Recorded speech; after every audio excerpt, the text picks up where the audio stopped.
आइमा जो यहाँ पर एक गांव में ये कार्यक्रम हो रहा है और फूलन देवी जी को लेकर जो कार्यक्रम हो रहा है उसके लिए आप सबका बहुत शुक्रगुजार हैं कि ये जो कार्यक्रम यहाँ पर एक गांव गिराव में फूलन देवी को लेकर हो रहा है। मंदिर वहां से नहीं बनता है।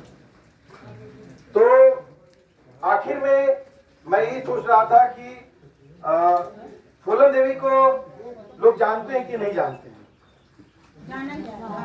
जानते हैं ना। अभी जो अम्मा जो है, आप जो है, जब पुष्पांजलि कर रही थी तो उनकी आंख में नमी भी हमको दिख रही थी जो है। और फूलन देवी सिर्फ एक नाम नहीं है जो है। और यहाँ के जो ग्राम प्रधान है रेणु निषाद जी और बाबू राम निषाद जी, उनका भी हम लोग बहुत शुक्रिया करते हैं कि उन्होंने आज ये मौका यहाँ पर हम लोग को दिया कि हम लोग यहाँ पर आकर के इन विचारों पे बात करें। फूलन देवी का जो पूरा मामला है कि आखिर में फूलन देवी एक सांसद बनी,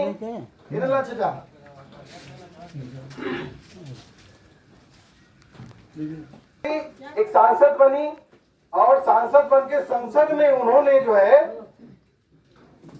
अपनी बातों को रखा, अपनी दुनिया के सामने रखा। और अभी मैं मास्टर दिनेश जी से मैं पूछ रहा था कि फूलन देवी की जब हत्या हुई और हत्या होने के बाद उनको जो है जब संसद में किसी भी मौत होने के बाद जो है शोक किया जाता है, शोक प्रस्ताव लाया जाता है, और शायद फूलन देवी पे नहीं हो पाया, अगर मैं गलत तो नहीं हूं तो। और मतलब कि इस देश में बहुत सारे लोग अपराध किए हुए हैं और कम से कम मुझे लगता है कि इस समय सरकार में लगातार जो अपराधियों की संख्या जो है बढ़ती जा रही है। अभी पिछली साल जो अपराध किए थे उससे ज्यादा अपराधी बढ़ते जा रहे हैं। लेकिन फूलन देवी को एक डकैत माना जाता है, इस देश की संसद मानती है, और जबकि इस देश की जनता ने चुन करके भेजा है जनप्रतिनिधि के रूप में जो है। और उसको वो डकैत क्यों बनती है? कोई व्यक्ति डकैत क्यों बना, क्यों बागी बना? और क्योंकि बहुत साफ है, जो डकैत है उसको डकैत कहा जाता है, लेकिन दरअसल वो समाज के बागी लोग होते हैं। और जिस आदमी ने फूलन देवी की हत्या किया उस आदमी के बारे में एक चीज और जानना चाहिए। वही आदमी शेर सिंह राणा ही है। जब 2017 या 18 मुझे दिमाग से 17 में ही शायद है, और सब्बीरपुर में, सहारनपुर में जो है रविदास जी की और अंबेडकर जी की एक प्रतिमा का मामला था, और वहां पर जो है उसको लेकर विवाद हुआ और शेर सिंह राणा ने पूरी एक हिंसा फैलाई वहां पर। और उसी हिंसा के जवाब में जब वहां पर लोगों ने इसका प्रतिकार किया तो उसमें जो नेता पैदा हुआ वो चंद्रशेखर रावण है। माने चंद्रशेखर रावण ने उसका प्रतिवाद किया था, शेर सिंह राणा ने वो किया था। तो मतलब कि देश में लगातार हमें आज अगर हम लोग बात कर रहे हैं, सिर्फ फूलन देवी को लेकर बात कर रहे हैं, सिर्फ पुष्पांजलि कर दिए, माल्यार्पण कर दिए, नहीं, हम अपने हक हकूक, हमारे ऊपर कोई दमन हो रहा है, हिंसा हो रहा है, उसका गलत हो रहा है, तो हमको उसके खिलाफ हमको बोलना चाहिए। और जब हम लोग बात कर रहे हैं यहाँ पर, देखिए हम लोग निषाद समाज के लोग हैं, बहुत सारे लोग अन्य अन्य समाजों के आए हैं, और लगातार इस देश में देखिए, इस देश में सिर्फ फूलन देवी से नहीं ये इतिहास शुरू होता है, ये तो एकलव्य से शुरू होता है ना, अंगूठा काट लिया जाता है।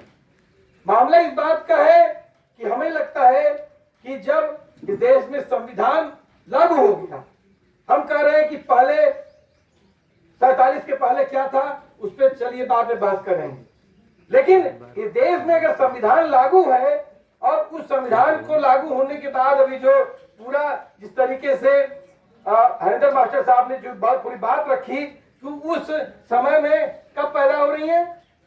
आप पैदा हो रही हैं 1963 में।